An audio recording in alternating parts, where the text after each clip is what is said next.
Prime Asia TV ਦੇਖ ਰਹੇ ਸਾਰੇ ਹੀ ਦਰਸ਼ਕਾਂ ਦਾ ਇੱਕ ਵਾਰ ਫਿਰ ਤੋਂ ਸਵਾਗਤ ਕਰਦੇ ਹਾਂ programme prime discussion with Jatinder Pannu ਵਿੱਚ। ਮੈਂ ਹਾਂ ਨਵਜੀਤ। ਦੇਸ਼ ਦੁਨੀਆ ਦੀਆਂ ਖਬਰਾਂ ਤੇ ਚਰਚਾ ਕਰਨ ਲਈ ਮੇਰੇ ਨਾਲ ਨੇ ਪੰਨੂ ਸਾਹਿਬ, ਤੇ ਸਭ ਤੋਂ ਪਹਿਲਾਂ ਸਵਾਗਤ ਕਰਦੇ ਹਾਂ ਪੰਨੂ ਸਾਹਿਬ, ਬਹੁਤ ਬਹੁਤ ਸਵਾਗਤ ਜੀ। ਜੀ ਸ਼ੁਕਰੀਆ। ਪੰਨੂ ਸਾਹਿਬ, ਨਵਜੋਤ ਸਿੰਘ ਸਿੱਧੂ ਨੇ ਸਰਕਾਰ ਤੇ ਫਿਰ ਸਵਾਲ ਖੜੇ ਕੀਤੇ ਆ। ਇਸ ਤਰ੍ਹਾਂ ਲੱਗਦਾ ਕਿ ਇੱਕ ਰਜਿਸਟਰ ਲਗਾਇਆ, ਹਫ਼ਤਾਵਾਰੀ ਮੁੱਦਿਆਂ ਨੂੰ ਟਿਕ ਕੀਤਾ ਹੋਇਆ ਤੇ ਉਸ ਤੋਂ ਬਾਅਦ ਫਿਰ ਸਰਕਾਰ ਤੇ ਦੋਸ਼ ਲਗਾਉਣੇ ਸ਼ੁਰੂ ਕਰ ਦਿੱਤੇ ਜਾਂਦੇ ਆ, ਖਾਸ ਕਰ ਉਦੋਂ ਦੇ ਜਦੋਂ ਦੇ ਧੜੇ ਬਣੇ ਆ, ਪਰ ਸਰਕਾਰ ਟਿਚ ਨਹੀਂ ਜਾਣਦੀ। ਕੀ ਕਾਰਨ ਹੈ?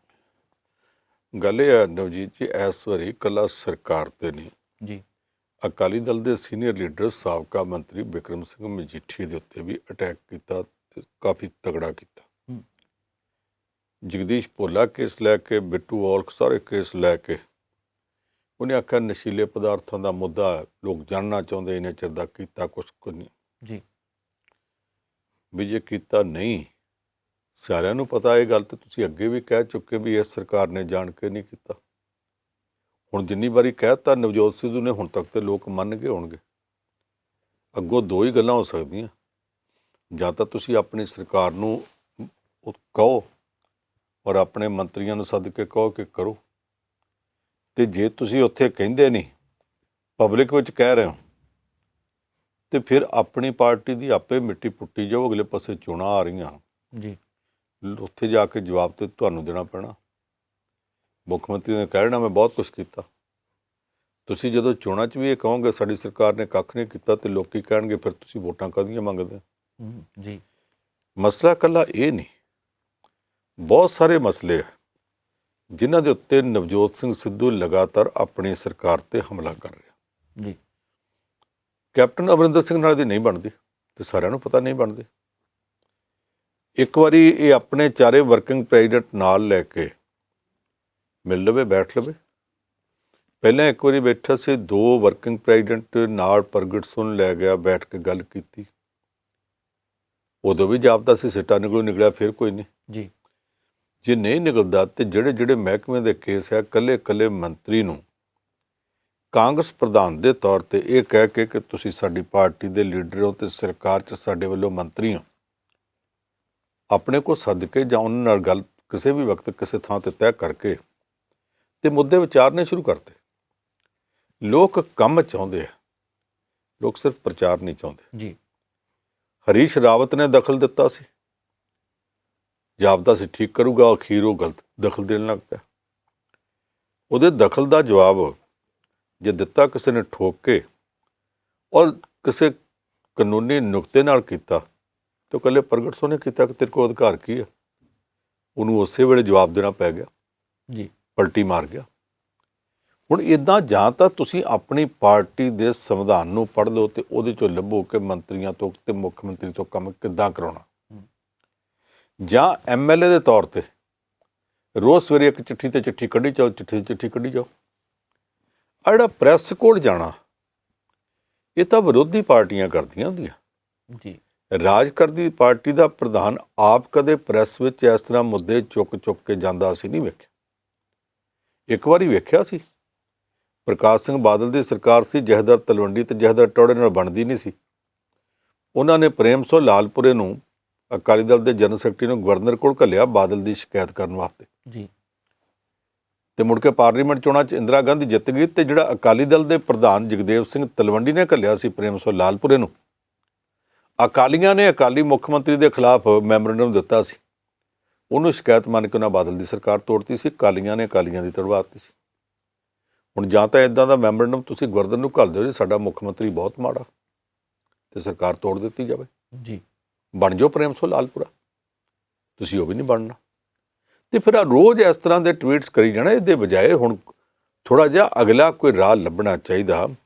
ਲੋਕਾਂ ਨੂੰ ਚੋਣਾਂ ਵਾਸਤੇ ਤਿਆਰ ਕਰਨਾ ਕਰੋ, ਆਪਣੀ ਕੋਈ ਪਾਲਿਸੀ, ਆਪਣਾ ਕੋਈ ਪੱਖ, ਆਪਣਾ ਕੋਈ ਭਵਿੱਖ ਨਕਸ਼ਾ ਲੋਕਾਂ ਨੂੰ ਵਿਖਾਓ ਕਿ ਪਿੱਛੇ ਅਸੀਂ ਨਹੀਂ ਕਰ ਸਕੇ, ਅੱਗੋਂ ਮੌਕਾ ਮਿਲਿਆ ਤੇ ਆ ਕਰਾਂਗੇ। ਉਹ ਤਾਂ ਤੁਸੀਂ ਕਰਦੇ ਕੋਈ ਨਹੀਂ। ਜੀ, ਨੈਗੇਟਿਵ ਸਿਰਫ ਕਰੀ ਜਾਓਗੇ, ਇਹਦੇ 'ਚੋਂ ਲੱਭੇਗਾ ਕੀ? ਮੈਨੂੰ ਅੱਜ ਵੇਲੇ ਟਵੀਟ ਤੋਂ ਵੀ, ਅੱਜ ਵੇਲੇ ਵੀ ਉਹਦੇ ਮੈਸੇਜ ਤੋਂ ਇਹ ਨਹੀਂ ਸਮਝ ਲੱਗੀ ਕਿ ਨਵਜੋਤ ਸਿੰਘ ਸਿੱਧੂ ਦੀ ਡਾਇਰੈਕਸ਼ਨ ਕੀ ਹੈ, ਉਹ ਜਾਣਾ ਕਿਹੜੇ ਪਾਸੇ ਚਾਹੁੰਦਾ? ਉੱਤਰ ਵੱਲ ਜਾਣਾ ਚਾਹੁੰਦਾ, ਦੱਖਣ ਵੱਲ, ਪੂਰਬ ਵੱਲ ਜਾਣਾ ਚਾਹੁੰਦਾ ਕਿ ਪੱਛਮ ਵੱਲ, ਕਿ ਜੈਕ 'ਤੇ ਲੱਗੀ ਗੱਡੀ ਦੇ ਗੇਅਰ ਬਦਲ ਕੇ ਉੱਥੇ ਹੀ ਇੱਕੋ ਥਾਂ ਖਲੋਤਿਆਂ ਸਪੀਡ ਮੀਟਰ ਤੋਂ ਵੇਖਣੀ ਚਾਹੁੰਦਾ? ਮੈਨੂੰ ਸਮਝ ਨਹੀਂ ਲੱਗੀ। ਹੁਣ ਸਭ ਬਹੁਤ ਸਾਰੇ ਲੋਕਾਂ ਨੂੰ ਵੀ ਇਹ ਗੱਲ ਸਮਝ ਨਹੀਂ ਆ ਰਹੀ। ਦੂਸਰੇ ਪਾਸੇ ਸਿਮਰਨਜੀਤ ਸਿੰਘ ਮਾਨ ਨੇ ਬੀਬੀ ਜਗੀਰ ਕੌਰ ਦੇ ਖਿਲਾਫ ਮੋਰਚਾ ਖੋਲ੍ਹ ਦਿੱਤਾ ਹੈ, ਇਹਦਾ ਕੀ ਕਾਰਨ ਹੈ? ਦੇਖੋ, ਇੱਕ ਸਵਾਲ ਹੈ ਮੋਰਚੇ ਦੇ ਮੁੱਦਿਆਂ ਦਾ, ਦੂਜਾ ਸਵਾਲ ਨਿੱਜੀ ਹੈ ਜੀ। ਜਿੱਥੋਂ ਤੱਕ ਮੁੱਦਿਆਂ ਦਾ ਸਵਾਲ ਹੈ, ਸ੍ਰੀ ਗੁਰੂ ਗ੍ਰੰਥ ਸਾਹਿਬ ਦੇ 328 ਸਰੂਪ ਗਾਇਬ ਹੋ ਗਏ। ਉਦੋਂ ਅਕਾਲੀ ਭਾਜਪਾ ਸਰਕਾਰ ਸੀ ਜੀ। ਇਹ ਥੋੜ੍ਹਾ ਚਿਰ ਪਹਿਲਾਂ ਹੀ ਮੁੱਦਾ ਉਛਲਿਆ। ਜਦੋਂ ਮੁੱਦਾ ਉੱਠਿਆ ਤੇ ਅਕਾਲ ਤਖਤ ਸਾਹਿਬ ਦੇ ਜਥੇਦਾਰ ਨੇ ਬਹੁਤ ਗੁੱਸੇ 'ਚ ਆ ਕੇ ਇੱਕਦਮ ਹੋ ਗਿਆ, ਸਾਡੇ ਗੁਰੂ ਸਾਹਿਬ ਦੀ ਬੇਅਦਬੀ ਹੋ ਗਈ, ਨਾ ਕੁਝ ਹੋ ਗਿਆ। ਸਾਰਾ ਕੁਝ ਰਿਕਾਰਡ ਤੇ, ਜੇ ਕਿਸੇ ਕੋਲ ਨਹੀਂ ਹੈਗਾ ਤਾਂ ਮੈਥੋਂ ਲੈ ਲਓ, ਰਿਕਾਰਡ ਤੇ ਕਿ ਉਸ ਵਕਤ ਪੁਲਿਸ ਨੂੰ ਵੀ ਬਕਾਇਦਾ ਸ਼ਿਕਾਇਤ ਭੇਜੀ ਗਈ ਕਿ ਇੰਨੇ ਸਰੂਪ ਨਹੀਂ ਲੱਭਦੇ। ਪੁਲਿਸ ਦੇ ਹੇਠਲੇ ਅਫਸਰਾਂ ਨੇ ਉੱਪਰਲੇ ਅਫਸਰਾਂ ਨੂੰ ਭੇਜੀ ਤੇ ਉੱਪਰਲਿਆਂ ਨੂੰ ਉੱਪਰੋਂ ਹਦਾਇਤਾਂ ਸੀ ਕੱਖ ਨਹੀਂ ਕਰਨੀਆਂ। ਮੁੜ ਕੇ ਉਹਦੇ ਬਾਅਦ ਨਹੀਂ ਕੀਤਾ ਗਿਆ ਕੁਛ। ਅਕਾਲ ਤਖਤ ਸਾਹਿਬ ਦੇ ਵੀ ਉਦੋਂ ਵਾਲੇ ਜਥੇਦਾਰ ਨੂੰ ਪਤਾ ਸੀ, ਨਵੇਂ ਜਥੇਦਾਰ ਨੂੰ ਉਹ ਜਾਂ ਦੱਸ ਜਾਂਦਾ, ਨਹੀਂ ਦੱਸ ਕੇ ਗਿਆ। ਨਵੇਂ ਜਥੇਦਾਰ ਨੇ ਰੌਲਾ ਪਾ ਦਿੱਤਾ, 3 ਮੈਂਬਰੀ ਕਮੇਟੀ ਬਣਾਤੀ। ਉਹਨਾਂ ਦੇ ਜਿਹੜੀ ਹਾਈ ਕੋਰਟ ਦੀ ਰਿਟਾਇਰਡ ਜੱਜ ਬੀਬੀ ਨੂੰ ਲਾਇਆ, ਉਹਨੇ ਆਖਿਆ ਜੀ ਮੈਂ ਨਹੀਂ ਆਉਂਦੀ, ਮੇਰਾ ਇਹ ਕੰਮ ਨਹੀਂ ਗਾ। ਜਿਹੜਾ ਵਕੀਲ ਉਹਦੇ ਨਾਲ ਲਾਇਆ ਸੀ ਉਸੇ ਨੂੰ ਜੱਜ ਬਣਾਤਾ। ਉਸ ਵਕੀਲ ਨੇ ਵੀ ਰਿਪੋਰਟ ਜਿਹੜੀ ਲਿਆਂਦੀ, ਸਾਰੀ ਰਿਪੋਰਟ ਇਹਨਾਂ ਦੇ ਖਿਲਾਫ, ਔਰ ਬੜੀ ਸਖਤੀ ਨਾਲ ਆਰਡਰ ਕੀਤਾ ਗਿਆ, ਆਹ ਕਰ ਦਿਓ, ਆਹ ਕਰ ਦਿਓ, ਆਹ ਕਰ ਦਿਓ, ਫਲਾਣੇ ਤੇ ਪਰਚਾ ਦਰਜ ਕਰਾ ਦਿਓ। 24 ਘੰਟਿਆਂ 'ਚ ਸ਼੍ਰੋਮਣੀ ਕਮੇਟੀ ਨੇ ਕਹਿ ਦਿੱਤਾ, ਆਡਿਟ ਕਰਨ ਵਾਲੀ ਕੰਪਨੀ ਦੇ ਖਿਲਾਫ ਵੀ ਅਸੀਂ ਆਹ ਕਰਾਂਗੇ, ਬੰਦਿਆਂ ਦੇ ਖਿਲਾਫ ਪਰਚੇ ਦਰਜ ਕਰਾਂਗੇ, ਫਲਾਣਾ ਫਲਾਣਾ ਕੱਢ ਦਿਆਂਗੇ ਜੀ। ਸਿਰਫ 1 ਹਫ਼ਤਾ ਲੰਘਿਆ ਤੇ ਜਥੇਦਾਰ ਸਾਹਿਬ ਨੇ ਯੂ ਟਰਨ ਮਾਰਿਆ। ਇਹ ਪਤਾ ਨਹੀਂ ਕੌਣ ਕਹਿੰਦਾ 328 ਸਰੂਪ ਗਾਇਬ ਹੋ ਗਏ, ਗਾਇਬ ਹੀ ਕੋਈ ਨਹੀਂ ਹੋਇਆ। ਆ ਜੋ ਕੁਝ ਕਰਨ ਦੀ ਲੋੜ ਹੈ ਸ਼੍ਰੋਮਣੀ ਕਮੇਟੀ ਇੱਥੇ ਕਰੇਗੀ, ਕੁਛ ਨਹੀਂ ਕਰਨਾ। ਉਦੋਂ ਬਾਅਦ ਕੁਛ ਵੀ ਨਹੀਂ ਹੋਇਆ। ਹੁਣ ਕਿਸੇ ਪਿੰਡ ਦੇ ਵਿੱਚੋਂ ਸ੍ਰੀ ਗੁਰੂ ਗ੍ਰੰਥ ਸਾਹਿਬ ਦਾ ਇੱਕ ਸਰੂਪ ਚੋਰੀ ਹੋ ਗਿਆ। ਚੋਰੀ ਕਰਨ ਤੋਂ ਬਾਅਦ ਪਾੜ ਕੇ ਤੇ ਉਹਦੇ ਅੰਗ ਅੱਡ-ਅੱਡ ਪਿੰਡਾਂ 'ਚ ਖਿਲਾਰ ਕੇ ਬੇਅਦਬੀ ਕੀਤੀ ਗਈ। ਉਹ ਐਡਾ ਵੱਡਾ ਮੁੱਦਾ। ਕਿਸੇ ਥਾਂ ਤੇ ਸ੍ਰੀ ਗੁਰੂ ਗ੍ਰੰਥ ਸਾਹਿਬ ਦਾ ਇੱਕ ਸਰੂਪ ਸ਼ਾਰਟ ਸਰਕਟ ਹੋ ਕੇ ਅੱਗ ਲੱਗ ਜਾਵੇ, ਉਹ ਵੱਡਾ ਮੁੱਦਾ ਬਣਦਾ ਜੀ। ਇੱਥੇ 328 ਸਰੂਪ ਹੈ ਤੇ ਅਕਾਲ ਤਖਤ ਦੇ ਜਥੇਦਾਰ ਸਾਹਿਬ ਕਹਿੰਦੇ ਜੀ ਇੱਦਾਂ ਹੀ ਆ ਜਿਵੇਂ ਗੁਟਕੇ ਵੰਡਦੇ ਦੇ, ਬਸ ਵੰਡੇ ਕਿ ਹੁਣ ਕੀ ਪਤਾ ਕਿੱਥੇ ਚਲੇ ਗਏ। ਇਹ ਤੇ ਕੋਈ ਜਵਾਬ ਨਹੀਂ। ਲੋਕੀ ਜਵਾਬ ਮੰਗਦੇ, ਜਵਾਬ ਦਿਓ। ਇਹਦੇ ਉੱਤੇ ਪਹਿਲਾਂ ਅੰਮ੍ਰਿਤਸਰ ਮੋਰਚਾ ਲੱਗਾ ਸੀ, ਫਿਰ ਲੌਂਗੋਵਾਲ ਚਲਾ ਗਿਆ ਕਿਉਂਕਿ ਸ਼੍ਰੋਮਣੀ ਕਮੇਟੀ ਦਾ ਪ੍ਰਧਾਨ ਲੌਂਗੋਵਾਲ ਹੁੰਦਾ ਸੀ। ਹੁਣ ਉਹ ਮੋਰਚਾ ਉਹਨਾਂ ਨੇ ਬੇਗੋਵਾਲ ਲਾਤਾ ਜਾ ਕੇ, ਕਿਉਂਕਿ ਬੇਗੋਵਾਲ ਦੇ ਵਿੱਚ ਡੇਰਾ ਸ਼੍ਰੋਮਣੀ ਗੁਰਦੁਆਰਾ ਪ੍ਰਬੰਧਕ ਕਮੇਟੀ ਦੀ ਪ੍ਰਧਾਨ ਬੀਬੀ ਜਗੀਰ ਕੌਰ ਦਾ ਜੀ। ਇਹ ਸਾਰਾ ਸਵਾਲ ਤੇ ਧਾਰਮਿਕ, ਇਹ ਸਵਾਲ ਹੈ ਸਿੱਖ ਸਮਾਜ ਦਾ, ਸਿੱਖ ਭਾਈਚਾਰੇ ਦਾ ਸਾਂਝਾ ਸਵਾਲ। ਦੂਜਾ ਜਿਹੜਾ ਮੈਂ ਨਿੱਜੀ ਆਖਿਆ ਉਹ ਇਹ ਆ ਕਿ ਬਹੁਤੇ ਲੋਕਾਂ ਨੂੰ ਪਤਾ ਨਹੀਂ, ਬੀਬੀ ਜੀ ਬਾਦਲ ਅਕਾਲੀ ਦਲ ਨਾਲ ਆਉਣ ਤੋਂ ਪਹਿਲਾਂ 1991-92 ਦੀਆਂ ਚੋਣਾਂ ਤੱਕ ਸਿਮਰਜੀਤ ਸਿੰਘ ਮਾਨ ਦੇ ਦਲ ਨਾਲ ਹੁੰਦੇ ਸੀ। ਮਾਨ ਸਾਹਿਬ ਨੂੰ ਇਹ ਹੋਊਗਾ ਕਿ ਬੀਬੀ ਸਾਡਾ ਸਾਥ ਛੱਡਣ ਤੋਂ ਬਾਅਦ ਮੰਤਰੀ ਵੀ ਬਣ ਗਈ, ਸ਼੍ਰੋਮਣੀ ਕਮੇਟੀ ਦੀ ਪ੍ਰਧਾਨ ਵੀ ਬਣ ਗਈ ਜੀ। ਉਹਨਾਂ ਨੂੰ ਆਪਣਾ ਗੁੱਸਾ ਹੋਊ ਤੇ ਬੀਬੀ ਬੇਗੋਵਾਲ 'ਚ ਧਰਨਾ ਲੱਗਾ ਵੇਖ ਕੇ ਹੱਸਦੀ ਹੋਣੀ ਆ, ਪਾਈ ਜਾਓ ਰੌਲਾ। ਜੇ ਤੁਹਾਡੇ 'ਚ ਹੁੰਦੀ ਤੇ ਮੈਂ ਵੀ ਇਹੋ ਧਰਨੇ ਲਿਆ ਕਰਨੇ ਸੀ ਜੀ। ਤੁਹਾਡੇ ਤੋਂ ਨਿਖੜ ਕੇ ਮੈਂ ਮੰਤਰੀ ਵੀ ਬਣ ਗਈ, ਮੈਂ ਇੱਧਰ ਸ਼੍ਰੋਮਣੀ ਕਮੇਟੀ ਦੀ ਪ੍ਰਧਾਨ ਬਣ ਗਈ। ਇਹ ਦੋਵਾਂ ਤਰ੍ਹਾਂ ਦੀ ਨਿੱਜੀ ਕੌੜ ਵੀ ਚਰਚਾ 'ਚ ਕਿਤੇ ਨਾ ਕਿਤੇ ਆ ਸਕਦੀ ਹੈ, ਆਉਂਦੀ ਤੇ ਆਈ ਜਾਵੇ। ਪਰ ਉਹ ਸਵਾਲ ਜਿਹੜਾ ਉਹ ਲੋਕਾਂ ਦੇ ਸਾਹਮਣੇ ਅਜੇ ਵੀ ਖੜਾ ਹੈ ਕਿ ਆਖਿਰਕਾਰ 328 ਸ੍ਰੀ ਗੁਰੂ ਗ੍ਰੰਥ ਸਾਹਿਬ ਦੇ ਸਰੂਪ ਜਿਹੜੇ ਸੀ ਉਹਨਾਂ ਦਾ ਬਣਿਆ ਕੀ। ਘੱਟੋ ਘੱਟ ਉਹਦਾ ਕੋਈ ਪਤਾ ਤੇ ਲੱਗਣਾ ਚਾਹੀਦਾ, ਪਤਾ ਨਹੀਂ ਲੱਗ ਰਿਹਾ। ਉਹ ਮੁੱਦਾ ਕਾਇਮ ਆ। ਮੇਰਾ ਖਿਆਲ ਉਹਦਾ ਹੱਲ ਕੋਈ ਨਹੀਂ ਨਿਕਲਦਾ ਜੀ। ਹੁਣ ਸਾਨੂੰ ਨਿੱਜੀ ਕੋਡ ਵਿੱਚ ਲੱਗਦਾ ਕਿ ਮਸਲੇ ਸਾਰੇ ਦਬ ਕੇ ਰਹਿ ਜਾਂਦੇ ਆ। ਦੂਸਰੇ ਪਾਸੇ ਜੇਕਰ ਗੱਲ ਕੀਤੀ ਜਾਵੇ ਤਾਂ ਜਦੋਂ ਵੀ ਸਮੇਂ-ਸਮੇਂ ਕੋਈ ਵੀ ਸਰਕਾਰ ਆਉਂਦੀ ਹੈ ਤੇ ਬਹੁਤ ਸਾਰੇ ਦੋਸ਼ ਉਹਨਾਂ ਤੇ ਲੱਗ ਜਾਂਦੇ। ਕੋਈ ਭ੍ਰਿਸ਼ਟਾਚਾਰ ਦਾ ਦੋਸ਼ ਲੱਗਦਾ। ਪੰਜਾਬ ਸਰਕਾਰ ਤੇ ਥੋੜ੍ਹੇ ਦਿਨ ਪਹਿਲਾਂ ਦੋਸ਼ ਲੱਗਾ ਸੀ ਤੇ 2-4 ਜਣੇ ਸਸਪੈਂਡ ਵੀ ਕੀਤੇ ਸੀ ਉਹ ਅਨਾਜ ਵਾਲੇ ਮਾਮਲੇ 'ਚ। ਹੁਣ ਇੱਕ ਹੋਰ ਦੋਸ਼ ਲੱਗਾ ਕਿ ਲਰਨਿੰਗ ਕਿੱਟ ਮਾਮਲੇ ਵਿੱਚ ਘਪਲਾ ਕੀਤਾ, ਕਰੋੜਾਂ ਦਾ ਘਪਲਾ ਤੇ ਇੱਕ ਬੀਬਾ ਜੀ ਦੇ ਉੱਪਰ ਸਵਾਲ ਖੜੇ ਹੋ ਰਹੇ ਨੇ। ਦੇਖੋ, ਇਸ ਸਰਕਾਰ ਦੇ ਵਿੱਚ 5-6 ਮੰਤਰੀ ਹੈ ਜਿਨ੍ਹਾਂ ਤੇ ਮੁੜ-ਮੁੜ ਕੇ ਦੋਸ਼ ਲੱਗਦੇ ਰਹੇ ਜੀ। ਉਹਨਾਂ 'ਚੋਂ ਇੱਕ ਜਾਣੇ ਤੇ ਦੋਸ਼ ਹੈ ਕਿ ਦਲਿਤਾਂ ਦੇ ਵਜ਼ੀਫੇ ਕਰੋੜਾਂ ਰੁਪਏ ਦੇ ਖਾਧੇ। ਇੱਕ ਖੁਰਾਕ ਮੰਤਰੀ ਤੇ ਦੋਸ਼ ਹੈ ਕਿ ਆਪਣੇ ਮਹਿਕਮੇ ਨੂੰ ਠੀਕ ਤਰ੍ਹਾਂ ਸੰਭਾਲ ਨਹੀਂ ਸਕਿਆ। ਖੇਡਾਂ ਵਾਲੇ ਮੰਤਰੀ ਦੀ ਹੋਰ ਗੱਲਾਂ ਕਰਕੇ ਚਰਚਾ, ਇੱਦਾਂ ਅੱਡ-ਅੱਡ ਮੰਤਰੀਆਂ ਦੀ ਚਰਚਾ। ਹੁਣ ਇੱਕ ਬੀਬੀ ਦੇ ਉੱਤੇ ਦੋਸ਼ ਲੱਗ ਗਏ ਕਿ ਆਂਗਣਵਾੜੀ ਦੀਆਂ ਲਰਨਿੰਗ ਕਿੱਟਾਂ ਖਰੀਦੀਆਂ ਗਈਆਂ ਜੀ। ਜਿਹੜੀ ਕਿੱਟ 300 ਰੁਪਏ ਦੀ ਆਉਂਦੀ ਹੈ ਉਹ 690 ਦੇ ਹਿਸਾਬ ਨਾਲ ਖਰੀਦੀ ਗਈ। ਯਾਨੀ 3 ਤੇ 3 6 ਉਹਦੇ ਤੋਂ ਵੀ 90 ਉੱਤੇ ਇੰਨਾ ਵੱਧ ਰੇਟ ਦੇ ਉੱਤੇ ਖਰੀਦੀ ਗਈ ਜੀ ਔਰ ਸ਼ਾਇਦ 31-32 ਹਜ਼ਾਰ ਕਿੱਟਾਂ ਉੱਥੇ ਖਰੀਦੀਆਂ ਗਈਆਂ ਨੇ। ਇਹ ਮਸਲਾ ਚੁੱਕਿਆ ਵਾ ਕੁਲਤਾਰ ਸਿੰਘ ਸੰਧਵਾ ਨੇ, ਜਿਹੜਾ ਆਮ ਆਦਮੀ ਪਾਰਟੀ ਦਾ MLA ਆ, ਹੂੰ, ਸਾਬਕਾ ਰਾਸ਼ਟਰਪਤੀ ਗਿਆਨੀ ਜੈਲ ਸਿੰਘ ਦਾ ਪੋਤਾ। ਜੀ ਉਹ ਮਸਲਾ ਉੱਠਿਆ, ਮੀਡੀਆ 'ਚ ਗਿਆ, ਇਹਦਾ ਕੋਈ ਜਵਾਬ ਤਾਂ ਮਿਲਣਾ ਚਾਹੀਦਾ। ਨਾ ਮੰਤਰੀ ਬੋਲੇ, ਨਾ ਉਹਦੇ ਨਾਲ ਲੱਗਾ ਕੋਈ ਸੰਤਰੀ ਯਾਨੀ ਕੋਈ ਸੈਕਟਰੀ ਬੋਲੇ। ਲੋਕੀ ਫਿਰ ਇਹ ਤਾਂ ਸਮਝਣਗੇ ਨਾ ਕਿ ਚੁੱਪ ਇਸ ਕਰਕੇ ਵੱਟ ਲਈ ਆ ਕਿ ਕੁਛ ਨਾ ਕੁਛ ਦਾਲ 'ਚ ਕਾਲਾ। ਬਿਲਕੁਲ। ਜੇ ਦਾਲ 'ਚ ਕਾਲਾ ਨਾ ਹੋਵੇ ਤੇ ਮੂੰਹ 'ਚ ਘੁੰਗਣੀਆਂ ਪਾਉਣ ਦੀ ਕੀ ਲੋੜ ਹੈ? ਬੋਲੋ, ਦੱਸੋ ਕਿ ਕੁਲਤਾਰ ਸਿੰਘ ਸੰਧਵਾ ਝੂਠ ਬੋਲਦਾ। ਪਰ ਜੇ ਇਸ ਗੱਲ ਦੇ ਉੱਤੇ ਚੁੱਪ ਵੱਟ ਲੈਂਦੇ ਨੇ, ਉਹ ਚੁੱਪ ਲੋਕਾਂ ਦੇ ਵਿੱਚ ਬਹੁਤ ਵੱਡੀ ਚਰਚਾ ਦਾ ਵਿਸ਼ਾ ਬਣਦੀ ਹੈ। ਇਸ ਵੇਲੇ ਹਾਲਤ ਇਸ ਸਰਕਾਰ ਦੀ ਇਹ ਆ, ਮੈਂ ਦਾਅਵੇ ਨਾਲ ਕਹਿਣਾ ਕਿ 5 ਸੀਨੀਅਰ ਪੱਤਰਕਾਰ ਬਿਠਾ ਲੈਣ, ਮੈਂ ਸੀਨੀਅਰ ਵਿੱਚ ਨਹੀਂ ਆਉਂਦਾ। ਜੀ ਜਿਹੜੇ ਫੀਲਡ ਵਾਲੇ 5 ਸੀਨੀਅਰ ਪੱਤਰਕਾਰ ਜਿਹੜੇ ਲੋਕਾਂ ਵਿੱਚ ਘਰ ਘਰ ਜਾਂਦੇ ਆ, ਅਸੀਂ ਤਾਂ ਸਟੂਡੀਓ 'ਚ ਗੱਲਾਂ ਕਰਨ ਵਾਲੇ ਨੇ, ਉਹਨਾਂ 5 ਨੂੰ ਬਿਠਾ ਲੈਣ, ਪੰਜਾਬ ਦੇ 117 ਹਲਕਿਆਂ ਦੀ ਲਿਸਟ ਦੇ ਦੇਣ, ਉਹਨਾਂ ਨੂੰ ਕਹਿਣ ਜੀ ਤੁਸੀਂ ਨਾ ਇਹੋ ਜਿਹੇ ਹਲਕੇ ਦੱਸ ਦਿਓ ਜਿਨ੍ਹਾਂ ਤੋਂ ਕਾਂਗਰਸ ਪਾਰਟੀ ਆਪਣੇ ਕੰਮ ਦੇ ਸਿਰ ਤੇ ਇਸ ਵੇਲੇ ਜਿੱਤਦੀ ਪਈ ਹੋਵੇ। ਜੀ ਜੇ 117 ਚੋਂ 20 ਹਲਕੇ ਵੀ ਦੱਸ ਦੇਣ ਤੇ ਹੈਰਾਨੀ ਵਾਲੀ ਗੱਲ ਹੋਊਗੀ। ਕਿਉਂ? ਜਿਹੜੀ ਪਾਰਟੀ ਐਡੀ ਵੱਡੀ ਜਿੱਤ ਗਈ ਸੀ, ਲੋਕੀ ਸਮਝਦੇ ਸੀ ਆਮ ਆਦਮੀ ਪਾਰਟੀ ਨੇ ਜਿੱਤਣਾ, ਤੇ ਉਹ 20 ਸੀਟਾਂ ਤੇ ਰਹਿ ਗਈ ਸੀ। ਅਕਾਲੀ ਦਲ ਦਾ ਪਾਰਲੀਮੈਂਟ ਮੈਂਬਰ ਨਰੇਸ਼ ਗੁਜਰਾਲ ਕਹਿੰਦਾ ਜੀ ਉਦੋਂ ਨਰਿੰਦਰ ਮੋਦੀ ਦੇ ਕਹਿਣ ਦੇ ਉੱਤੇ ਵੋਟਾਂ ਭਾਜਪਾ ਦੀਆਂ ਵੀ ਤੇ ਸਾਡੇ ਗੱਠਜੋੜ ਦੀਆਂ ਉੱਧਰ ਪਈਆਂ ਸੀ ਕਾਂਗਰਸ ਪਾਰਟੀ ਨੂੰ। ਜਿਹੜੀ ਪਾਰਟੀ ਨੂੰ ਉਦੋਂ ਐਡੀ ਵੱਡੀ ਜਿੱਤ ਹਾਸਲ ਹੋਈ ਸੀ ਤੇ ਫਿਰ 22 ਇਲੈਕਸ਼ਨਾਂ ਜਿਹੜੀਆਂ ਨੇ ਉਪ ਚੋਣਾਂ ਵੀ ਜਿੱਤਦੀ ਗਈ ਤੇ ਦੂਜਿਆਂ ਦੇ ਬੰਦੇ ਵੀ ਤੋੜ ਲਏ। ਸੁਖਪਾਲ ਸਿੰਘ ਕਹਿ ਰਹੇ ਹੋਣੇ ਜੀ ਇਸ ਵੇਲੇ 80 ਤੋਂ ਉੱਤੇ ਆ, ਤੇ ਜੇ ਇਹ ਹਾਲਤ ਹੋਵੇ ਕਿ ਪਤਾ ਨਹੀਂ 20 ਵੀ ਨਹੀਂ ਆਉਣੀਆਂ, ਤੇ ਫਿਰ ਉਹਨਾਂ ਨੂੰ ਸੋਚਣਾ ਚਾਹੀਦਾ ਕਿ ਆਖਿਰਕਾਰ ਉਹਨਾਂ ਦੇ ਕਿਹੜੇ ਮੰਤਰੀ ਨੇ ਜਿਹੜੇ ਇਸ ਵੇਲੇ ਕਾਂਗਰਸ ਪਾਰਟੀ ਦੀ ਬੇੜੀ ਦੇ ਪੱਥਰ ਬਣੇ ਪਏ ਆ। ਜਿਹੜੇ ਪੱਥਰ ਨੇ ਜਾਂ ਤਾਂ ਚੁੱਕ ਕੇ ਪਾਸੇ ਕਰ ਦਿਓ ਜੀ, ਤੇ ਜੇ ਪਾਸੇ ਨਹੀਂ ਕਰਨੇ ਤੇ ਕਟਹਿਰੇ 'ਚ ਖੜੇ ਕਰਕੇ ਉਹਨਾਂ ਨੂੰ ਪੁੱਛੋ ਤਾਂ ਸਹੀ। ਪਰ ਪੁੱਛੇ ਕੌਣ? ਪੁੱਛਣ ਵਾਸਤੇ ਪਹਿਲਾਂ ਮੁੱਖ ਮੰਤਰੀ ਨੂੰ ਆਪ ਕਲੀਨ ਹੋ ਕੇ ਲੋਕਾਂ ਸਾਹਮਣੇ ਆਉਣਾ ਪਏਗਾ। ਅਜੇ ਤੱਕ ਮੁੱਖ ਮੰਤਰੀ ਆਪਣੇ ਬਾਰੇ ਲੋਕਾਂ 'ਚ ਸਪਸ਼ਟਤਾ ਨਾਲ ਕੋਈ ਜਵਾਬ ਦੇ ਨਹੀਂ ਸਕਿਆ, ਤੇ ਜੇ ਉਹ ਆਪਣਾ ਜਵਾਬ ਨਹੀਂ ਦੇ ਸਕਦਾ ਤੇ ਫਿਰ ਆਪਣੀ ਟੀਮ ਬਾਰੇ ਵੀ ਕੋਈ ਜਵਾਬ ਨਹੀਂ ਦੇ ਸਕਦਾ। ਪਰ ਸਭ ਮੁੱਦਿਆਂ ਦਾ ਕੀ, ਅਗਲੇ ਕੋਲ ਟਾਈਮ ਹੀ ਹੈ ਨਹੀਂ ਗਾ। ਦੋਸ਼ ਤਾਂ ਸਮੇਂ-ਸਮੇਂ ਤੇ ਲੱਗਦੇ ਰਹਿੰਦੇ। ਇੱਥੇ ਵਧਾਈ ਕਹਿੰਦੇ ਸੀ ਸਾਨੂੰ ਮਿਲਣ ਦਾ ਸਮਾਂ ਨਹੀਂ ਦਿੱਤਾ ਜਾਂਦਾ, ਤੇ ਹੁਣ ਮੁੱਦੇ ਕਿੱਥੋਂ ਚੁੱਕ ਲੈਣੇ ਫਿਰ? ਨਹੀਂ ਸੀ ਦਿੱਤਾ ਜਾਂਦਾ ਤੇ ਇੰਨਾ ਚਿਰ ਤੱਕ ਵਿਧਾਇਕ ਜਿਹੜੇ ਆ ਚੁੱਪ ਵੱਟ ਕੇ ਕਿਉਂ ਬੈਠੇ ਰਹੇ? ਸਵਾਲ ਤਾਂ ਇਹ ਵੀ ਹੈ। ਇਹ ਵਿਧਾਇਕ ਉੱਥੇ ਵਧਾਈਆਂ ਲੈਣ ਵਾਸਤੇ ਤਾਂ ਨਹੀਂ ਭੇਜੇ ਜਾਂਦੇ, ਕਾਹਦੇ ਲਈ ਭੇਜੇ ਗਏ ਸੀ? ਤੇ ਜਿਹੜੇ ਭੇਜੇ ਗਏ ਸੀ, ਜੇ ਉਹਨਾਂ ਨੇ ਹੁਣ ਤੱਕ ਇਸ ਗੱਲ ਦੇ ਰੋਸ ਹੀ ਕਰੀ ਜਾਂਦੇ ਆ ਕਿ ਸਾਡਾ ਮੁੱਖ ਮੰਤਰੀ ਸਾਨੂੰ ਨਹੀਂ ਸੀ ਮਿਲਦਾ, ਤੇ ਮੁੱਖ ਮੰਤਰੀ ਤੋਂ ਟਾਈਮ ਲੈ ਕੇ ਤੁਹਾਨੂੰ ਮਿਲਣ ਵਾਸਤੇ ਲੋਕਾਂ ਨੇ ਲੈ ਕੇ ਜਾਣਾ ਸੀ। ਜੀ ਲੋਕਾਂ ਨੂੰ ਤਾਂ ਥੱਲੇ ਤੁਸੀਂ ਆਪ ਵੀ ਨਹੀਂ ਮਿਲਦੇ। ਅੱਜ ਜਿਹੜੇ ਵਿਧਾਇਕ ਨੇ ਰਾਜ ਕਰਦੀ ਪਾਰਟੀ ਦੇ, ਇਹਨਾਂ 'ਚ ਅੱਧੇ ਤੋਂ ਜ਼ਿਆਦਾ ਤਾਂ ਇਹੋ ਜਿਹੇ ਆ ਜਿਹੜੇ ਕਿਸੇ ਪੱਤਰਕਾਰ ਦਾ ਫੋਨ ਆਵੇ ਤਾਂ ਵੀ ਨਹੀਂ ਚੁੱਕਦੇ। ਜਿਹੜਾ ਇਹਨਾਂ ਦੇ ਖਿਲਾਫ 4 ਗੱਲਾਂ ਕਹਿ ਦੇ, ਉਹਨੂੰ ਫੋਨ ਤੇ ਫੋਨ, ਸਰ ਫਲਾਨੀ ਗੱਲ ਹੋ ਗਈ, ਸਰ ਫਲਾਨੀ ਗੱਲ ਹੋ ਗਈ, ਸਰ ਮੇਰੀ ਗੱਲ ਸੁਣ ਲਓ ਸਰ। ਜਦੋਂ ਤੁਸੀਂ ਲੋਕਾਂ ਦੀ ਗੱਲ ਨਹੀਂ ਸੁਣਦੇ ਤੇ ਤੁਹਾਡਾ ਮੁੱਖ ਮੰਤਰੀ ਨਹੀਂ ਸੁਣਦਾ, ਤੇ ਅਗਲੀਆਂ ਚੋਣਾਂ 'ਚ ਠਾਠਾਂ ਮਾਰਦੇ ਦਰਿਆ 'ਚ ਜਦੋਂ ਤੁਸੀਂ ਠਿਲਣਾ, ਤੁਹਾਡੇ ਪੱਲੇ ਕੀ ਪਊਗਾ? ਜੀ ਲੋਕਾਂ ਸਾਹਮਣੇ ਕਹਿਣਾ ਮੁੱਖ ਮੰਤਰੀ ਸਾਡੀ ਗੱਲ ਨਹੀਂ ਸੁਣਦਾ। ਇਹ ਤਾਂ ਸਾਰਿਆਂ ਨੂੰ ਨਹੀਂ ਪਤਾ ਨਹੀਂ ਸੁਣਦਾ, ਪਰ ਜੇ ਨਹੀਂ ਸੁਣਦਾ ਤੁਸੀਂ 4.5 ਸਾਲ ਚੁੱਪ ਕਿਉਂ ਬੈਠੇ ਰਹੇ? ਜੀ ਹੁਣ ਕੀ ਕਰਦੇ ਪਏ ਹੋ? ਹੁਣੇ ਉਹਨੂੰ ਕਹਿ ਦਿਓ, ਕੱਲ ਨੂੰ ਚੋਣਾਂ ਕਾਹਦੇ ਸਿਰ ਤੇ ਲੜਨੀਆਂ?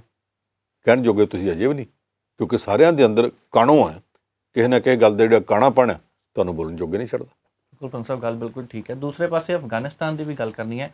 ਅਮਰੀਕੀ ਫੌਜਾਂ ਪੰਜ ਸਾਹਿਬ ਚਲ ਗਈਆਂ ਅਫਗਾਨਿਸਤਾਨ ਤੋਂ, ਤੇ ਦੂਸਰੇ ਪਾਸੇ ਪਾਕਿਸਤਾਨ ਵਿੱਚ ਹੈਗੀਆਂ ਤੇ ਰੇੜਕਾ ਪੈ ਗਿਆ। ਇਹ ਕੀ ਕਹਾਣੀ ਹੈ ਪੂਰੀ?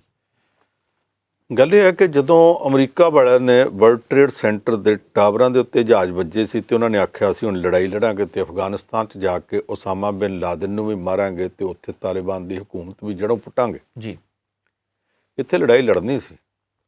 ਜਿਹੜੇ ਦੇਸ਼ਾਂ ਜਾਣਾ ਹੋਵੇ ਆਮ ਤੌਰ 'ਤੇ ਸਮੁੰਦਰੀ ਬੇੜੇ ਲੈ ਕੇ ਜਾਂਦੇ ਆ ਤੇ ਉਹਨਾਂ ਤੋਂ ਫੌਜ ਉੱਥੇ ਪਹੁੰਚਾਉਂਦੇ ਆ।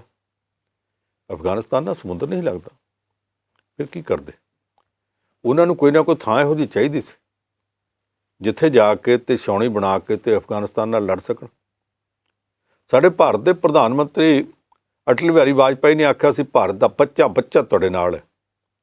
ਪਤਾ ਨਹੀਂ ਬੱਚੇ ਨੂੰ ਉਹਨੇ ਪੁੱਛ ਲਿਆ ਸੀ ਕਿ ਨਹੀਂ ਪੁੱਛਿਆ।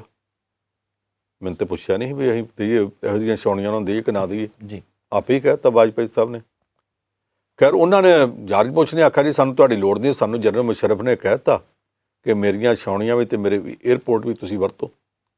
ਇਹਨਾਂ ਨੇ ਕਿਰਾਇਆ ਕਰ ਲਿਆ, ਉਹਦੀਆਂ ਛਾਉਣੀਆਂ ਵੀ ਉਹਦੇ ਏਅਰਪੋਰਟ ਵੀ ਕਿਰਾਏ 'ਤੇ ਲੈ ਲਏ। ਉੱਥੇ ਰਹਿ ਕੇ ਤੇ ਅਫਗਾਨਿਸਤਾਨ 'ਚ ਲੜਾਈ ਲੜਦੇ ਰਹੇ। ਪਾਕਿਸਤਾਨ ਨੂੰ ਇਹ ਸੀ ਕਿ ਜੇ ਅਮਰੀਕਾ ਛੇਤੀ ਉੱਥੇ ਜਿੱਤ ਗਿਆ ਤੇ ਜਿਹੜੇ ਸਾਨੂੰ 4 ਪੈਸੇ ਮਿਲਦੇ ਉਹ ਖਤਮ ਹੋ ਜਾਣੇ ਆ। ਇਸ ਕਰਕੇ ਉੱਧਰ ਅਮਰੀਕਾ ਨੂੰ ਛਾਉਣੀਆਂ ਵੀ ਦੇਤੀਆਂ, ਏਅਰਪੋਰਟ ਵੀ ਦੇਤੇ, ਇੱਧਰ ਤਾਲਿਬਾਨ ਨੂੰ ਆਪਣੇ ਘਰ 'ਚ ਪਨਾਹ ਦੇਈ ਗਏ ਵੀ ਤੁਸੀਂ ਲੜੀ ਜਾਓ, ਅਮਰੀਕਾ ਨੂੰ ਸਾਡੀ ਲੋੜ ਰਵੇ, 4 ਪੈਸੇ ਦੇਵੇਗਾ ਜੀ। ਅਖੀਰ ਅਮਰੀਕਾ ਉੱਥੇ ਜਿੱਤ ਗਿਆ। ਇਹਦੇ ਦੌਰਾਨ ਹੁਣ ਪਾਕਿਸਤਾਨ ਦੀ ਵੀ ਲੋੜ ਸੀ।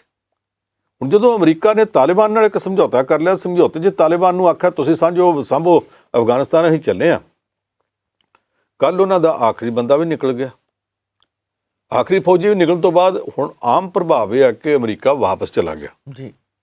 ਵਾਪਸ ਨਹੀਂ ਗਿਆ, ਪਾਕਿਸਤਾਨ ਦੇ ਵਿੱਚ ਉਹਨਾਂ ਦੀਆਂ ਫੌਜੀ ਛਾਉਣੀਆਂ ਤੇ ਏਅਰਪੋਰਟਾਂ 'ਤੇ ਉਹਨਾਂ ਦੀ ਅਮਰੀਕਾ ਦੀ ਫੌਜ ਬੈਠੀ ਹੈ। ਅੱਜ ਪਾਕਿਸਤਾਨ ਦੇ ਹੋਮ ਮਿਨਿਸਟਰ ਦਾ ਬਿਆਨ ਆਇਆ, ਨਹੀਂ ਜੀ ਅਮਰੀਕੀ ਫੌਜ ਪੱਕੇ ਤੌਰ 'ਤੇ ਇੱਥੇ ਨਹੀਂ ਬੈਠੀ, ਉਹ ਤਾਂ ਜਨਰਲ ਮੁਸ਼ਰਫ ਨੇ ਬਿਠਾਈ ਸੀ, ਸਾਡੇ ਵੇਲੇ ਨਹੀਂ ਬੈਠੇਗੀ। ਝੂਠ ਬੋਲਦਾ। ਹੁਣ ਤੱਕ ਅਮਰੀਕੀ ਫੌਜ ਉੱਥੇ ਰਹੀ ਹੈ। 2 ਸਾਲ ਪਹਿਲਾਂ ਉੱਥੇ ਹੜ੍ਹ ਆਏ ਸੀ। ਸੈਨੇਟ ਦੀ ਕਮੇਟੀ ਨੇ ਪੁੱਛਿਆ ਕਿ ਜਿਹੜੇ ਹੜ੍ਹਾਂ 'ਚ ਘਿਰੇ ਲੋਕ ਆ ਉਹਨਾਂ ਨੂੰ ਖੁਰਾਕ ਦੇਣ ਵਾਸਤੇ ਤੁਸੀਂ ਹਵਾਈ ਜਹਾਜ਼ ਰਾਹੀਂ ਉੱਪਰੋਂ ਪੈਕਟ ਕਿਉਂ ਨਹੀਂ ਸੁੱਟੇ? ਕਹਿੰਦੇ ਜੀ ਹਵਾਈ ਅੱਡਿਆਂ 'ਤੇ ਅਮਰੀਕਾ ਦਾ ਕਬਜ਼ਾ, ਅਸੀਂ ਕਿੱਦਾਂ ਸੁੱਟਦੇ, ਸਾਡੇ ਕੋਲ ਤੇ ਰਨਵੇ ਕੋਈ ਨਹੀਂ ਜੀ। ਇਹ ਹਾਲ ਸੀ। ਅੱਜ ਵੀ ਅਮਰੀਕੀ ਫੌਜ ਉੱਥੇ ਬੈਠੀ ਆ। ਅੱਜ ਉਹਨਾਂ ਦੇ ਹੋਮ ਮਿਨਿਸਟਰ ਦਾ ਬਿਆਨ ਆਇਆ, ਕਹਿੰਦਾ ਨਹੀਂ ਜੀ ਸਾਡੇ ਕੋਲ ਅਮਰੀਕੀ ਫੌਜ ਬੈਠੀ ਨਹੀਂ। ਅਮਰੀਕੀ ਫੌਜ ਨੇ ਹੁਣ ਜਦੋਂ ਅਫਗਾਨਿਸਤਾਨ ਤੋਂ ਵਾਪਸ ਜਾਣਾ ਤੇ ਉਹਨਾਂ ਨੂੰ ਇੱਕ ਜ਼ਮੀਨੀ ਲਾਂਘਾ ਚਾਹੀਦਾ ਜਿਹਦੇ ਰਾਹੀਂ ਸਮੁੰਦਰ ਤੱਕ ਪਹੁੰਚ ਸਕਣ। ਉਹਦੇ ਵਾਸਤੇ ਅਸੀਂ ਉਹਨਾਂ ਨੂੰ 7 ਦਿਨ ਦਾ ਟ੍ਰਾਂਜ਼ਿਟ ਪਰਮਿਟ ਦਿੱਤਾ। ਉਹ 7 ਦਿਨ ਦੇ ਅੰਦਰ ਅਮਰੀਕੀ ਫੌਜ ਜਿਹੜੀ ਅਫਗਾਨਿਸਤਾਨ ਤੋਂ ਨਿਕਲ ਕੇ ਸਮੁੰਦਰ ਤੱਕ ਪਹੁੰਚੇਗੀ, ਉੱਥੋਂ ਆਪਣੇ ਜਹਾਜ਼ਾਂ ਤੇ ਜਹਾਜ਼ੀ ਬੇੜਿਆਂ ਤੇ ਚੜ੍ਹੇਗੀ ਤੇ ਚੜ੍ਹ ਕੇ ਵਾਪਸ ਅਮਰੀਕਾ ਨੂੰ ਚਲ ਜਾਏਗੀ। ਅਸੀਂ ਤਾਂ ਕੋਈ ਪੱਕਾ ਇੱਥੇ ਉਹਨਾਂ ਨੂੰ ਸਟੇ ਦਿੱਤਾ ਹੀ ਨਹੀਂ। ਇਸ ਮਾਮਲੇ ਦੇ ਵਿੱਚ ਜਿਹੜਾ ਉਹ ਪਾਕਿਸਤਾਨ ਦਾ ਮੰਤਰੀ ਹੈ, ਜਿੰਨਾ ਕੋ ਸਿਆਣਾ ਜਿੰਨਾ ਕੁ ਸਾਊ ਸਾਨੂੰ ਪਤਾ, ਇਹ ਉਹੀ ਹੈ ਜਿਹਨੇ ਆਖਿਆ ਸੀ ਸਾਡੇ ਕੋਲ ਤੇ ਪਾਈਆ ਦੇ ਐਟਮ ਬੰਬ ਆ ਜਿਹੜੇ ਅਸੀਂ ਭਾਰਤ ਦੇ ਉੱਤੇ ਸੁੱਟ ਸਕਦੇ ਹਾਂ। ਇਹ ਪਾਈਆ ਦੇ ਐਟਮ ਬੰਬਾਂ ਵਾਲਾ ਮੰਤਰੀ ਅੱਜ ਜਿੱਦਾਂ ਦੀਆਂ ਗੱਲਾਂ ਕਰਦਾ ਪਿਆ, ਉਹ 'ਤੇ ਭਰੋਸਾ ਨਹੀਂ ਕੀਤਾ ਜਾ ਸਕਦਾ। ਅਮਰੀਕੀ ਫੌਜ ਆ ਗਈ ਹੈ, ਜੇ ਉਹ ਇੱਕ ਵਾਰੀ ਇੱਥੇ ਆ ਕੇ ਬਹਿ ਜਾਣ ਐਡੀ ਛੇਤੀ ਨਹੀਂ ਨਿਕਲਣ ਲੱਗੇ ਜੀ। ਉਹਨਾਂ ਨੂੰ ਇਹ ਪਤਾ ਕਿ ਤਾਲਿਬਾਨ ਦੀ ਸਥਿਤੀ ਅਜੇ ਤੱਕ ਪੂਰੀ ਤਰ੍ਹਾਂ ਕੰਟਰੋਲ ਵਿੱਚ ਨਹੀਂ ਗਈ। ਅਫਗਾਨਿਸਤਾਨ ਦੇ ਜਿਹੜੀ ਸਥਿਤੀ ਹੈ ਤਾਲਿਬਾਨ ਦੇ ਕੰਟਰੋਲ 'ਚ ਪੂਰੀ ਨਹੀਂ ਗਈ। ਜਦ ਤੱਕ ਪੂਰੀ ਨਹੀਂ, ਸਾਡੀ ਲੋੜ ਫਿਰ ਪੈ ਸਕਦੀ ਹੈ। ਜਿਹੜੀ Islamic state of Khorasan IS ਕੇ ਉੱਠ ਪਈ ਹੈ ਜੀ, ਉਹਦੇ ਨਾਲ ਕੱਲ੍ਹ ਨੂੰ ਲੜਨ ਦੀ ਜੇ ਫਿਰ ਲੋੜ ਪਈ ਫਿਰ ਅਮਰੀਕਾ ਤੋਂ ਆਵਾਂਗੇ। ਇਸ ਕਰਕੇ ਐਡੀ ਦੂਰੋਂ ਆਉਣਾ ਨਾ ਪਵੇ। ਅਮਰੀਕਾ ਵਾਲੇ ਹਾਲ ਦੀ ਘੜੀ ਕੁਝ ਨਾ ਕੁਝ ਇੱਥੇ ਆਪਣੇ ਨੇੜਲੇ ਅੱਡਿਆਂ ਦੇ ਉੱਤੇ ਫੌਜ ਰੱਖਣੀ ਚਾਹੁੰਦੇ ਆ। ਆਪਣਾ ਸਮੁੰਦਰੀ ਬੇੜਾ ਵੀ ਇੱਥੇ ਪਾਕਿਸਤਾਨ ਦੇ ਲਾਗੇ ਸਮੁੰਦਰ ਵਿੱਚ ਰੱਖਣਗੇ, ਉਹਦੇ ਉੱਤੇ ਵੀ ਫੌਜ ਹੋਊਗੀ ਤੇ ਉਸ ਫੌਜ ਦਾ ਕੁਝ ਨਾ ਕੁਝ ਹਿੱਸਾ ਪਾਕਿਸਤਾਨ ਦੀਆਂ ਫੌਜੀ ਛਾਉਣੀਆਂ 'ਚ, ਕੁਝ ਨਾ ਕੁਝ ਹਿੱਸਾ ਪਾਕਿਸਤਾਨ ਦੇ ਫੌਜੀ ਏਅਰਪੋਰਟਾਂ 'ਤੇ ਰੱਖਣਗੇ ਜੀ। ਪਾਕਿਸਤਾਨ ਦੀ ਸਰਕਾਰ ਉੱਪਰੋਂ ਜੋ ਮਰਜ਼ੀ ਕਹੀ ਜਾਵੇ, ਦਿਲੋਂ ਇਸ ਗੱਲ 'ਤੇ ਖੁਸ਼ ਹੈ ਕਿ ਭਾਰਤ ਨੂੰ ਪਾਸੇ ਕਰਕੇ ਤਾਲਿਬਾਨ ਨਾਲ ਅਮਰੀਕਾ ਨੇ ਜਿਹੜਾ ਸਮਝੌਤਾ ਕੀਤਾ ਉਦੋਂ ਹੋਇਆ ਜਦੋਂ ਅਸੀਂ ਵਿੱਚ ਪਏ ਹਾਂ, ਕਿਉਂਕਿ ਅਸੀਂ ਸਮਝੌਤੇ ਦੇ ਵਿੱਚ ਸ਼ਾਮਲ ਹਾਂ। ਇਸ ਕਰਕੇ ਉਹ ਸਮਝੌਤਾ ਸਿਰੇ ਚੜ੍ਹ ਜਾਵੇ। ਅਮਰੀਕਾ ਦੀ ਫੌਜ ਇੱਥੇ 7 ਦਿਨ ਆ ਕੇ ਜੇ 70 ਦਿਨ ਵੀ ਰਹਿੰਦੀ ਆ ਤੇ ਹਰਜ ਕੋਈ ਨਹੀਂ। ਇਹ ਸਿਰਫ ਕਹਿਣ ਦੀਆਂ ਗੱਲਾਂ ਕਿ ਅਮਰੀਕਾ ਦੀ ਫੌਜ ਨੂੰ 7 ਦਿਨ ਦਾ ਟ੍ਰਾਂਜ਼ਿਟ ਵੀਜ਼ਾ ਕੋਈ ਨਹੀਂ ਗਾ, ਉਹ ਵਿਖਾਵਾ, ਟਿਕੇਗੀ ਫੌਜ ਉੱਥੇ ਜੀ। ਪਰ ਸਾਹਿਬ ਪੈਰਾਲੰਪਿਕਸ ਖੇਡਾਂ ਦੀ ਗੱਲ ਜ਼ਰੂਰ ਕਰਨੀ ਹੈ। ਭਾਰਤ ਦੇ ਖਿਡਾਰੀਆਂ ਨੇ ਬਹੁਤ ਵਧੀਆ ਪ੍ਰਦਰਸ਼ਨ ਕੀਤਾ ਹੈ, ਸਰੀਰਕ ਤੌਰ ਤੇ ਭਾਵੇਂ ਸੰਪੂਰਨ ਨਹੀਂ ਗਏ ਪਰ ਫਿਰ ਵੀ ਹੌਸਲੇ ਦੀ ਮਿਸਾਲ ਪੈਦਾ ਕੀਤੀ ਹੈ, ਸਾਡੇ ਲਈ ਪ੍ਰੇਰਨਾ ਸਰੋਤ ਨੇ। ਕਿਵੇਂ ਦੇਖਦੇ ਹੋ ਤੁਸੀਂ? ਬਹੁਤ ਕਮਾਲ ਕਰ ਦਿੱਤੇ ਉਹ ਕੁੜੀ ਆਵਨੀ ਲੇਖਾ ਜੀ। ਓਲੰਪਿਕ ਦੇ ਵਿੱਚੋਂ 골ਡ ਮੈਡਲ ਲੈਣ ਵਾਲੀ, ਓਲੰਪਿਕ ਤੇ ਪੈਰਾਲੰਪਿਕ ਦੋਵਾਂ 'ਚ ਜੀ, ਉਹ ਪਹਿਲੀ ਔਰਤ ਬਣ ਗਈ। ਅੱਜ ਤੱਕ ਕਿਸੇ ਕੁੜੀ ਨੇ ਨਾ ਓਲੰਪਿਕ ਵਿੱਚੋਂ ਨਾ ਪੈਰਾਲੰਪਿਕ ਵਿੱਚੋਂ 골ਡ ਮੈਡਲ ਨਹੀਂ ਸੀ ਲਿਆਂਦਾ। ਉਹ ਕੱਲ੍ਹ ਪਹਿਲੀ ਬਣ ਗਈ। ਬਹੁਤ ਵੱਡਾ ਉਹਨੇ ਮਾਣ ਹਾਸਲ ਕੀਤਾ। ਹੁਣ ਉਹਦੇ ਤੋਂ ਬਾਅਦ ਸਾਡਾ ਮੁੰਡਾ ਇੱਕ ਉਹਦਾ ਹੁਣ ਮੈਨੂੰ ਨਾਂ ਇੱਕਦਮ ਭੁੱਲ ਗਿਆ ਇਸ ਮੌਕੇ, ਜੀ ਉਹਨੇ 골ਡ ਮੈਡਲ ਕੱਲ੍ਹ ਹੀ ਜਿੱਤਿਆ। ਉਹਨੇ ਉਹਦੇ 'ਚ ਜੈਵਲਿਨ ਥਰੋ ਜਿੱਤਿਆ। ਅੰਕੁਰ। ਫਿਰ ਹਾਂ ਜੀ ਅੰਤੁਲ ਨੇ ਜਿੱਤਿਆ। ਅੱਛਾ, ਉਹਦੇ ਤੋਂ ਬਾਅਦ ਦੋ ਮੁੰਡਿਆਂ ਹੋਰਨਾਂ ਨੇ, ਇੱਕ ਨੇ ਡਿਸਕਸ ਥਰੋ 'ਚ, ਇੱਕ ਨੇ ਜੈਵਲਿਨ ਥਰੋ 'ਚ ਜਿੱਤਿਆ। ਅੱਜ ਭਾਰਤ ਦੀ ਇੱਕ ਮੁੱਕੇਬਾਜ਼ ਕੁੜੀ ਉਹ ਏਸ਼ੀਅਨ ਚੈਂਪੀਅਨਸ਼ਿਪ ਦੇ ਵਿੱਚ 골ਡ ਮੈਡਲ ਜਿੱਤ ਗਈ। ਜੀ ਇਹ ਅਜੇ ਹੁਣੇ ਘੰਟਾ ਪਹਿਲਾਂ ਖਬਰ ਆਈ ਹੈ। ਇਸ ਵਾਰੀ ਓਲੰਪਿਕਸ ਦੇ ਵਿੱਚ ਵੀ, ਜਿਹੜੀਆਂ ਤੋਂ ਪਹਿਲਾਂ ਮੇਨ ਓਲੰਪਿਕਸ ਹੋਈਆਂ, ਉਹਦੇ ਵਿੱਚ ਵੀ ਭਾਰਤੀ ਖਿਡਾਰੀਆਂ ਨੇ PV ਸਿੰਧੂ ਤੋਂ ਸ਼ੁਰੂ ਕਰਕੇ ਮੀਰਾ ਬਾਈ ਚਾਨੂ ਤੱਕ ਸਾਰੀਆਂ ਜਿੰਨੀਆਂ ਨੇ, ਉਹਨਾਂ ਸਾਰੀਆਂ ਨੇ ਬਹੁਤ ਕਮਾਲ ਕੀਤੀ ਸੀ। ਸਾਡੀ ਮੁੰਡਿਆਂ ਦੀ ਹਾਕੀ ਟੀਮ, ਸਾਡੀ ਕੁੜੀਆਂ ਦੀ ਹਾਕੀ ਟੀਮ ਉੱਥੋਂ ਤੱਕ ਪਹੁੰਚੀਆਂ ਸੀ ਜਿੱਥੋਂ ਤੱਕ ਪਿਛਲੇ ਲੰਮੇ ਸਮੇਂ ਤੋਂ ਕੁੜੀਆਂ ਦੀ ਟੀਮ ਤਾਂ ਉੱਥੇ ਗਈ ਸੀ ਜਿੱਥੇ ਅੱਜ ਤੱਕ ਕਦੇ ਪਹੁੰਚੀ ਨਹੀਂ। ਜੀ ਔਰ ਬਹੁਤ ਸੋਹਣਾ ਉਹਨਾਂ ਸਾਰਿਆਂ ਖੇਡਾਂ ਦੇ ਵਿੱਚ ਦਮ ਵਿਖਾਇਆ ਸੀ। ਆਹ ਮੌਕਾ ਇਹੋ ਜਿਹਾ ਜਦੋਂ ਖਿਡਾਰੀਆਂ ਦੇ ਸਿਰ ਤੇ ਹੱਥ ਰੱਖਣ ਦੀ ਲੋੜ ਆ, ਉਹਨਾਂ ਦੀ ਸਰਪ੍ਰਸਤੀ ਦੀ ਲੋੜ ਆ। ਅੱਜ ਹੋਵੇ ਸਰਕਾਰ ਤਾਂ ਮੁੱਲ ਪਾਵੇ, ਜਿਹੜੀਆਂ ਖਾਲਸੇ ਨੇ ਤੇਗਾਂ ਮਾਰੀਆਂ ਨੇ। ਇਹ ਤੇ ਸ਼ਾਹ ਮੁਹੰਮਦ ਨੇ ਲਿਖਿਆ ਸੀ ਨਾ ਉਦੋਂ ਮਹਾਰਾਜਾ ਰਣਜੀਤ ਸਿੰਘ ਬਾਰੇ। ਅੱਜ ਮਹਾਰਾਜਾ ਰਣਜੀਤ ਸਿੰਘ ਤੇ ਇੱਥੇ ਲੱਭਣਾ ਕੋਈ ਨਹੀਂ। ਜੀ ਜਿਹੜੇ ਆਪਣੇ ਆਪ ਨੂੰ ਮਹਾਰਾਜਾ ਰਣਜੀਤ ਸਿੰਘ ਕਹਿੰਦੇ ਸੀ, ਉਹ ਵੀ ਮਹਾਰਾਜਾ ਰਣਜੀਤ ਸਿੰਘ ਦਾ ਨਾਮ ਵਰਤ ਕੇ ਰਾਜ ਕਰਕੇ ਤੁਰ ਗਏ ਨੇ। ਜਿਹੜੇ ਰਾਜ ਕਰਦੇ ਆ ਉਹ ਰਾਜਾਂ 'ਚ ਹੋਣ ਜਾਂ ਕੇਂਦਰ 'ਚ ਹੋਣ, ਉਹਨਾਂ ਸਾਰਿਆਂ ਨੂੰ ਇਹਨਾਂ ਬੱਚਿਆਂ ਦੀ ਸਰਪ੍ਰਸਤੀ ਕਰਨੀ ਚਾਹੀਦੀ ਹੈ। ਜੇ ਸਰਪ੍ਰਸਤੀ ਕਰਨਗੇ ਤੇ ਆਉਣ ਵਾਲੇ ਸਮੇਂ 'ਚ ਇਹ ਬੱਚੇ ਹੋਰ ਮੱਲਾਂ ਮਾਰਨਗੇ, ਦੇਸ਼ ਦਾ ਨਾਮ ਉੱਚਾ ਕਰਨਗੇ। ਹੁਣ ਸਭ ਬਹੁਤ ਖੁਸ਼ੀ ਦੀ ਗੱਲ ਹੈ ਕਿਉਂਕਿ ਪੈਰਾਲੰਪਿਕ ਦੇ ਇਤਿਹਾਸ ਵਿੱਚ ਉਹਨੇ ਮੈਡਲ ਨਹੀਂ ਜਿੱਤੇ ਜਿੰਨੇ ਇਸ ਵਾਰ ਇਕੱਲੇ ਜਿੱਤ ਲਿਆ। ਤੇ ਤੁਸੀਂ ਚਰਚਾ ਕੀਤੀ ਹੈ, ਸਾਰੇ ਵਿਸਤਾਰ ਨਾਲ ਜਾਣਕਾਰੀ ਦਿੱਤੀ ਹੈ, ਬਹੁਤ ਬਹੁਤ ਧੰਨਵਾਦ। ਉਮੀਦ ਹੈ ਤੁਹਾਨੂੰ ਇਹ ਪ੍ਰੋਗਰਾਮ ਜ਼ਰੂਰ ਪਸੰਦ ਆਇਆ ਹੋਣਾ। ਹੁਣ ਮੈਨੂੰ ਨਵਜੀਤ ਨੂੰ ਦਿਓ ਇਜਾਜ਼ਤ। ਦੇਖਦੇ ਰਹੋ ਪ੍ਰਾਈਮ ਏਸ਼ੀਆ TV, ਤੁਹਾਡਾ ਆਪਣਾ, ਤੁਹਾਡੇ ਲਈ।